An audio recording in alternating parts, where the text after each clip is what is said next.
Once upon a time, a little old man named Geppetto decided to carve a wooden puppet. He put so much love and care into making that puppet that when he finished it, the little figure came to life.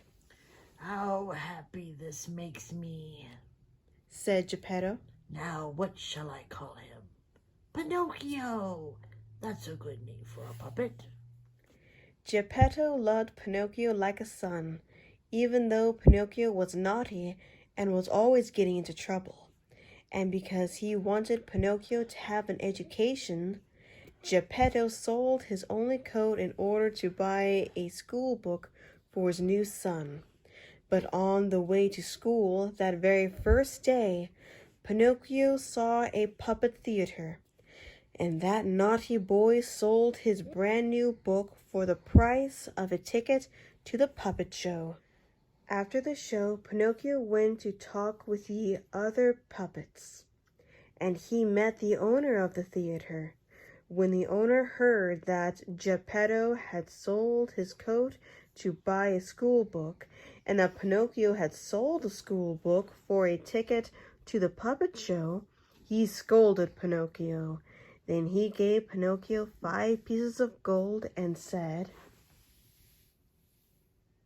"Take these coins to your father, and don't be naughty anymore." Pinocchio thanked the good man and started off for home. Very soon he met a lame fox and a black cat, and he couldn't resist telling them about his gold pieces, for they both seemed very friendly. "How would you like to have twice as much money?" the clever fox asked Pinocchio. "Instead of going right home, meet us at the Red Lobster Inn tonight. We'll show you how to get rich." Pinocchio thought of Papa Geppetto. In his heart he knew he should go right home, but he wanted the money Mr. Fox and Mr. Cat promised him.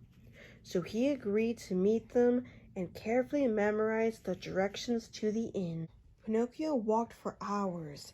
As it was getting dark, he heard strange noises and saw that 2 men in flowing cloaks were following him. "Robbers," he said to himself, and as he had nowhere else to hide his gold pieces, he put them into his mouth. The robbers caught up with Pinocchio. "Give us the money we know you have, or we'll kill you," they hissed, but Pinocchio didn't say a word, so the cruel robbers, tied him to a tree and left him there. Not far away, a beautiful girl with blue hair was watching the scene from the window of a little white house. When the robbers had left, she clapped her hands 3 times. Immediately, an enormous falcon flew to the windowsill, and the beautiful girl asked him to cut Pinocchio down from the tree and bring him to her. Soon after, Pinocchio was sitting in the little house telling the kind fairy, for that is what she was, the story. He had told the truth except for one thing. He said he had lost the gold pieces. He lied because he hoped the good fairy would give him more money to take home. But scarcely had he told the lie than his nose, which was already long, grew 6 inches longer. Then Pinocchio told the fairy he had swallowed the money. Immediately his nose grew another 6 inches. The fairy laughed. "Liars are quickly found out," she said. Then she left Pinocchio alone for a while. He was so ashamed that he cried until his face was red. When she came back and saw how sorry he was, the fairy forgave Pinocchio and changed his nose to the right size again. "May I go home to Papa Geppetto now?" Pinocchio asked the good fairy. "Of course," she answered, "but be careful not to lose your way in the forest." In the forest, Pinocchio once again met the fox and the cat.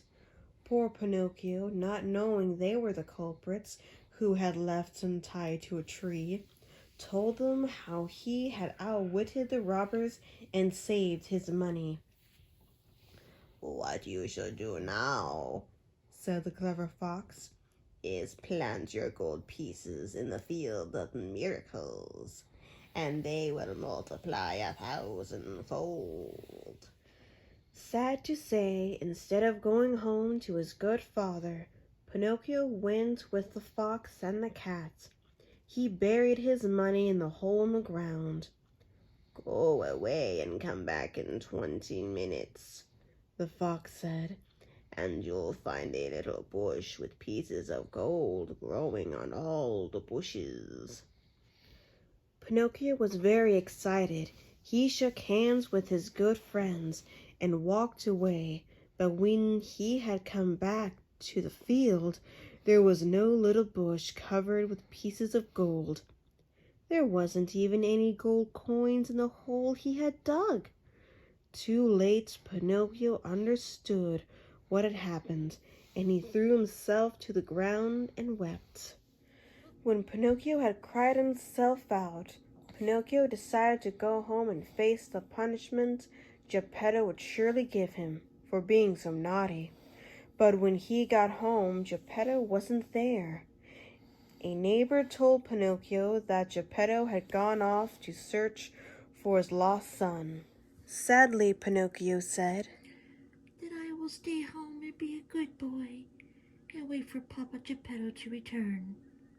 But after only a few days of studying hard and being a good student in school, Pinocchio once again spoiled things. He let the lazy boy in the school take him away to a place called the Land of Toys. There, none of the children worked or studied. They just played with their toys. For 5 months, lazy Pinocchio did absolutely nothing but play in the Land of Toys. Then one day, he sprouted a pair of donkey ears. Soon he turned completely into a donkey. And then he was caught by a mean old man who wanted to use him for very hard work. Pinocchio escaped from the old man just in time by jumping into the sea, where he became a puppet again. But poor Pinocchio's troubles weren't over, for even as he swam to escape the mean old man, a great shark came swimming up and swallowed him. Pinocchio tumbled down the shark's gullet, and there inside the shark's stomach, sitting at a table, eating a fish dinner, was Geppetto, his papa. They had found each other at last.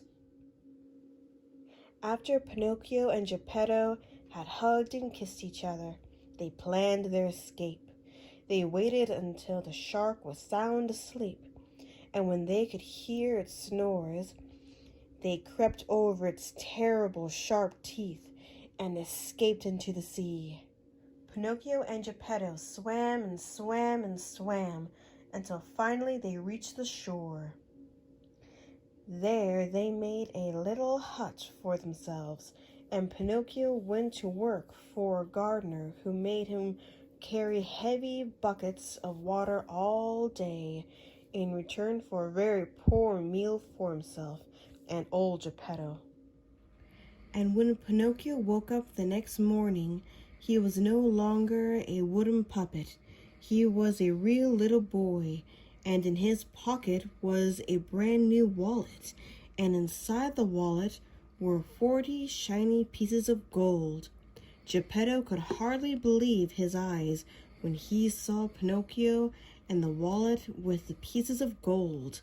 The little old man smiled.